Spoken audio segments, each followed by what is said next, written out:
જય દ્વારકાધીશ જય પીપાજી મહારાજ મુકામ ઢીમા તાલુકો વાવ જિલ્લો બનાસકાંઠા। શ્રી કહેવાતા ગુજરાતમાં મૂછાળા ભગવાન એટલે કે શ્રી દ્વારકાધીશનો અવતાર ધરણીધર ભગવાન કહેવાય છે કે વર્ષો પુરાનું ભગવાન ધરણીધર ભગવાન બિરાજમાન છે ઢીમા ગામમાં અને એમની સાથે શ્રી ધીમણનાથ ભગવાન એટલે કે શેષનાગના અવતાર ભગવાન વિષ્ણુના સેવક તથા ઢીમા ગામમાં આવેલ શ્રી પીપાજી મહારાજ મંદિર ક્ષત્રિય દરજી સમાજના કમ્યુનિટી ટ્રસ્ટ મુકામે ઢીમા દેવ દિવાળીના દિવસે ભગવાન શ્રી દ્વારકાધીશ ધરણીધર ભગવાન શ્રી પીપાજી મહારાજનું તારીખ 15/11/2024 ને કારતક સુદ પૂનમે ભગવાનનો અન્નકૂટ પ્રસંગ રાખવામાં આવે છે। તેમાં ગામના તમામ ભાવિક ભક્તો, ગામના આગેવાનો તથા દરજી સમાજના તમામ નાના મોટા વડીલો, ભાઈઓ બહેનો આ પર્વને ધામધૂમથી ઉજવે છે।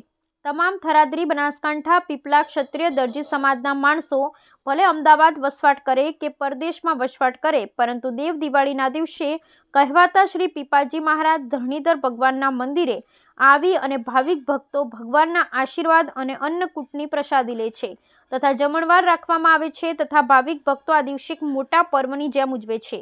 જય દ્વારકાધીશ જય પીપાજી મહારાજ। શ્રી પીપાજી મહારાજના ટ્રસ્ટીઓ સમય ફાળવી સુવિધાઓ મંદિરમાં હાજરી આપી અને આ પ્રસંગે આ દિવસને પરિપૂર્ણ કરી સમાજના સર્વ વ્યક્તિઓને ભાવભર્યું આમંત્રણ આપી અને સર્વનો સાથ સહકાર લઈ અને સરસ એવું કાર્ય કરે છે। જય પીપાજી જય Dwarkadhish. Bureau report Gujarat news channel, તંત્રી રીતેશ પઢિયાર।